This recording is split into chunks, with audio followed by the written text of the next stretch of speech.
Cabin lights dimmed. Seatbelt signs glowed. 10-year-old Amara Johnson held her boarding pass. Row 2A, first class, window seat. Her father had promised a window if she finished top of her class. She did. A tall white man slid into 2A, navy blazer. Smooth smile. He spread his jacket across the seat as if it already belonged to him. Amara stopped. She checked the row number. She checked the pass again. No mistake. "Excuse me, sir. This is my seat." He glanced at the paper and smirked. "No, sweetheart. You belong back there. Kids do not sit here." The word hit hard. Kids. She stood her ground. "My pass says 2A. He chuckled under his breath. "Your parents handed you the wrong paper." A flight attendant walked up. "Maria." Kind eyes. Calm tone. "How are we doing here?" Amara offered her pass. Maria scanned it. "Yes, 2A belongs to you." A second attendant joined. Jason checked his tablet. "Sir, your seat is 4C. Aisle." The man's smile thinned. "I requested an upgrade." "No upgrade on your record," Jason said. The man leaned toward Maria. "Move the child. I need the window.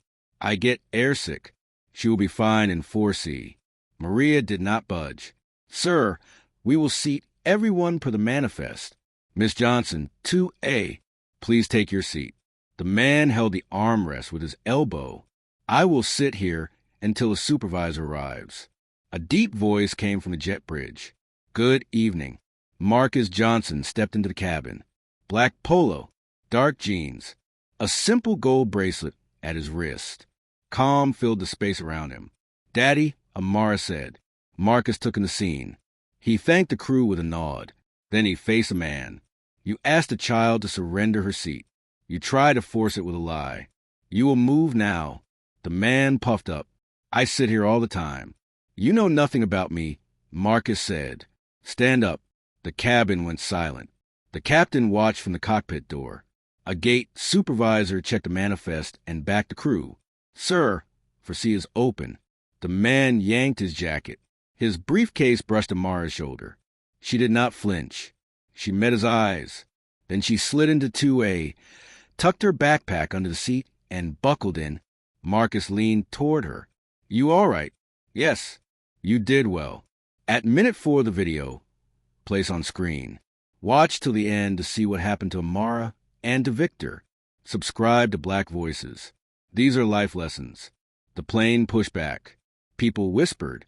Phones had recorded everything. The captain spoke. "Flight time is 6 hours. Thank you for your patience." Amara opened a sketchbook. She drew the wing in the clouds. Her breath slowed. Maria crouched by 2A mid-flight. "Hot chocolate." "Yes, please." "Your daughter handled pressure with grace," Maria said to Marcus. "You followed policy," he said. "Thank you." Near landing, a man in a gray suit met them at the door. Station manager. He apologized. Marcus listened. He asked for nothing. "We will talk soon." "Not here." They stepped into the jet bridge. Fresh air. A city ahead like a promise. By morning, the video trended on every feed. A news alert broke. The man in 2A was Victor Langford, senior partner at North Meridian Capital, major investor in the Airline group. He had used status at Gates before. This time he picked the wrong family. The clip sparked outrage and support. Interview requests poured in. Marcus posted 3 lines. "Seat poaching is bullying. Bullying grows in silence. We will answer with policy and proof." He built a small team in days. A civil rights attorney, a former airline operations chief, a data scientist, a union rep for flight attendants. They launched Skyrights. Mission: protect minors, elders, and disabled travelers. Build training. Track patterns. Push rules that outlast viral moments. Amara watched from the end of the dining table. Homework open. Ears open. She learned words with weight. Due process. Consent order. Paper trail. She learned why calm wins more than noise. She learned how to make a complaint stick. School stayed solid. Books. Debate club. Coding camp on Saturdays. Piano after dinner.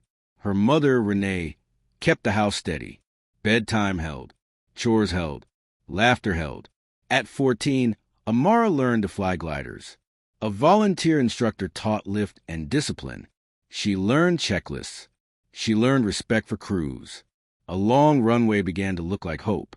Skyrights released its first report in year 2. The numbers told a story. High-status passengers pressured crews to bump minors from seats at 5 times the rate of others. Black children faced pressure at 3 times the rate of white children. Crews lacked firm guidance when a wealthy adult pressed them at the jet bridge. Recommendations followed. Lock the manifest. Penalize seat theft. Train crews to stop coercion. Publish a child passenger bill of rights. 3 carriers adopted the training. 2 fought back. The fight moved into court and boardrooms. Investors called. Regulators called. The tide shifted. Rules began to change. Amara entered college strong in mind and heart. She studied aerospace engineering and public policy. She interned at airports. She learned where budgets hide power. She mapped system flow.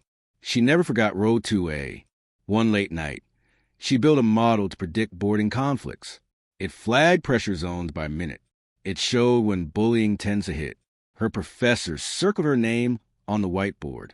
You have heart and proof. Keep going. North Meridian tried to ride out the storm. A flat apology. No real repair. They hoped the internet would move on. Amara did not chase Victor online. She did not name him. She built. She spoke at schools about dignity. Keep records. Use calm words. Ask for policy by name. Senior year brought a capstone. Her team designed a digital boarding pass with a live protection code for minors. The code locked the seat in the airline system. Any change required. 2 crew approvals plus a guardian's consent. The prototype worked in simulation. An airline incubator picked it up for a pilot rollout. 2 months after graduation, a whistleblower reached Skyrights. A staffer inside North Meridian sent a packet. Memos, emails, directives. The pages showed a pattern. Pressure on gate agents. Off-manifest favors for priority clients. One directive punched the gut. When a seat dispute involves an unaccompanied minor, move the minor. Do not argue with the client. Handle the family later. Keep the flight on time. The documents carried dates and signatures. One signature stood out. Victor Langford. Chairs scraped at the Johnson dining table. The room went quiet. Renee read the line again. Move the minor. Then she set the page down. We moved policy instead. Amara felt heat rise. Not rage without shape. Resolve with shape. She asked one question. What forum forces change fast and protects the source? The attorney answered. A state attorney general hearing. Also a federal consumer protection hearing. 2 fronts. One set of facts. They prepared with care. They locked down chain of custody. They protected the whistleblower. They lined up parent voices and crew voices. They alerted the airline board and offered a reply window. The board issued a bland statement and stopped there. Hearing day arrived. Cameras. Parents with photos of kids who had cried on flights. Attendants in uniform. Executives with counsel. The lead investigator took the dais. Diane Morales, known for fairness and steel. We will examine how children travel. We will ask who wrote rules and why. Amara looked across the aisle. Victor sat 3 rows away. Older, stiff pride, eyes forward. A Detroit mother told her story. A man pushed her son from a seat during boarding. The crew felt trapped. Her son hid in his hoodie for a week. A gate agent spoke. We had no backup.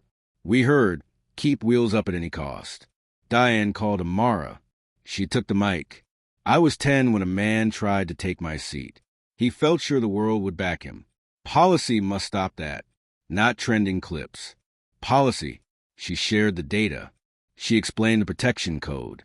She described training that gives crews real tools. She kept her tone even. She did not look at Victor. She let the record work. Diane held up a memo. Do you know who authored this directive? Yes. Diane read the signature. Victor Langford. The room hummed. Camera zoomed. Victor shifted for the first time. We will hear from Mr. Langford after a short recess, Diane said. In the hallway, a staffer handed Amara a note. Emergency. A med flight coordinator. Requests your approval for a child in crisis. The family name was Langford. A quiet corner outside the chamber.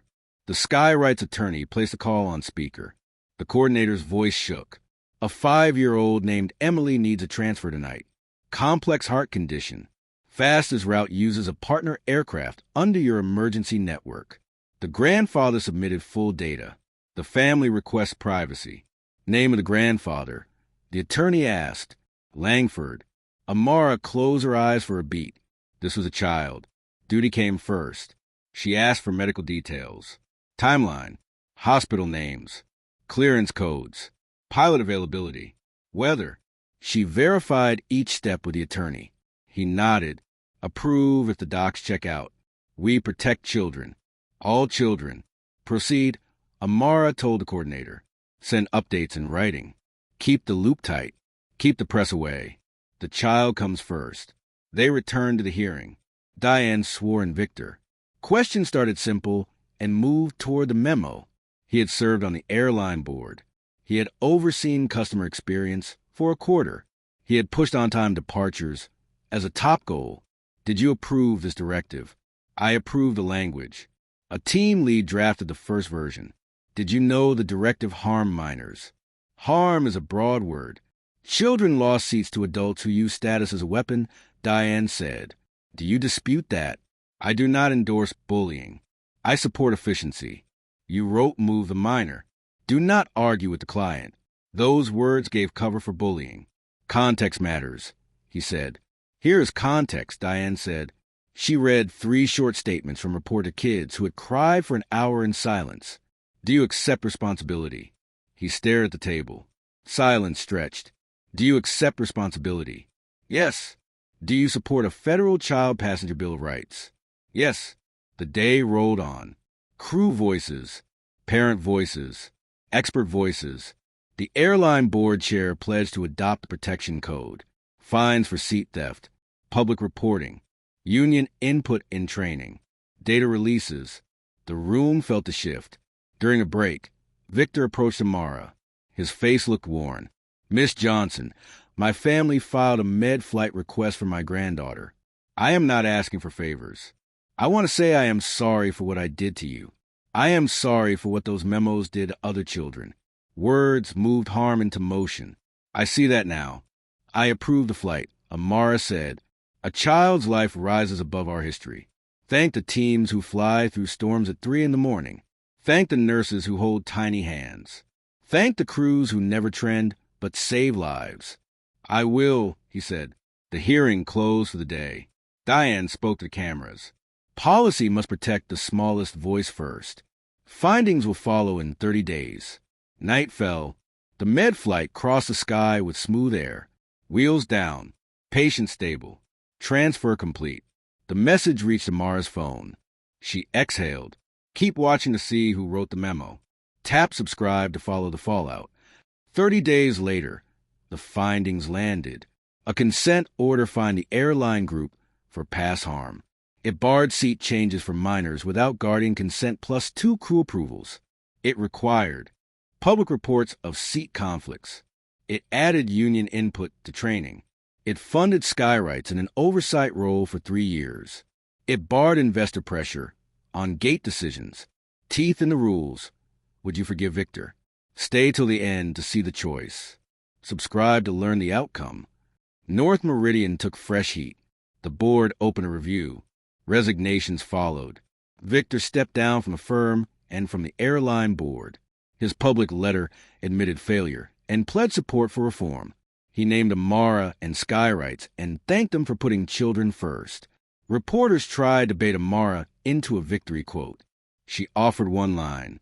Children deserve safe travel. Policy now says so. We keep building. A call came from the hospital. Victor's daughter asked to meet Amara in a small garden. She had something to give her. She said it would change how the story ends. Amara agreed to meet the next morning. The hospital garden smelled like rain on stone. A low fountain bubbled. Amara sat on a bench in the sun. A woman walked up with tired eyes and a steady voice. "I am Claire Langford. Thank you for what you did for my daughter. How is Emily?" "Stronger." She asked to hold a toy airplane. Claire handed Amara a small envelope. "My father wrote this last night. He asked me to give it to you in person."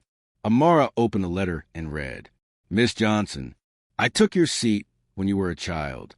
I did worse when I approved words that move harm toward other children. I used status as a shield and a weapon. You use patience as a tool for change. My granddaughter lives today in part because your team acts on duty without favor. I have stepped down. I will support reforms your work sparked. I will show up in rooms where pride once spoke for me and sit in the back row and listen. I am sorry. Victor." Amara folded the page. Words matter. Actions matter more. If he backs the work in public and private, kids will feel it. He will, Claire said. Months passed. The consent order drove real steps. Airlines rolled out the protection code for minors. Crews learned a simple script that stopped pressure at the start. Gate areas felt safer. Families felt heard. Data reports went public each quarter. Mistakes still happened. Corrections moved fast. Skyrights grew with focus. Travel kits for children with disabilities. Volunteers to guide elders through busy terminals. A hotline in 6 languages. A small scholarship for students who study aviation and justice together. Letters started to arrive from kids. A boy wrote, "A man tried to swap my seat. I said policy does not allow that without my mom. The flight attendant backed me. I felt proud." Amara joined the board of a regional airport. She pushed for quiet rooms for sensory needs. Clearer signs. Family check lanes with privacy. No spotlight chase. Progress that reaches hands and feet. Marcus and Renee watched their daughter with joy. Family dinners stayed. Corny jokes stayed. Prayer before meals stayed. Dignity stayed. A year after the first hearing, Diane Morales handed Amara an award for service at a neighborhood center. The room filled with crews and parents. Diane spoke with her steady voice. Rules grow from proof and persistence. Amara brought both. Amara lifted the mic. She pointed toward Maria and Jason near the back. "Frontline crews hold our safety," she said. "They deserve clear rules and respect. They are both now." She looked into the camera that streamed the event. If you watched the Road to a clip years ago, you saw a child in a hard moment. Today you see what purpose built from that pain. This is not about a perfect ending. This is about steady work. She paused. "Now I speak to any child who faces a push at a gate or anywhere. Hold your seat. Hold your name.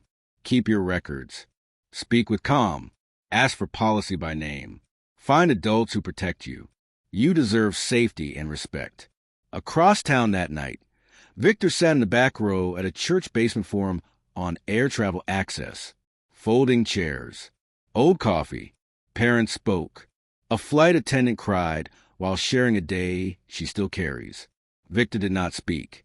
He handed a check to the Skyrite staffer at the door and left without a camera in sight. Weeks later, Emily mailed a drawing to Skyrites. A white plane under a blue sky. A child in a window seat holding a small heart. A tiny figure with a headset near the plane. 2 words in shaky letters. "Thank you." Amara kept the drawing on her desk. On hard days, the drawing reminded her why patience beats noise. On good days, it reminded her to thank crews who move hundreds of small acts with care. Share this story with one person who needs it. Tell us in the comments what part of Amara's journey hit you the most. Tell us how you will hold your seat when someone tries to take it. Subscribe to Echoes of Black Struggles for more stories of dignity, justice, and smart change. Your voice helps this work reach the next family. Your support keeps these lessons alive.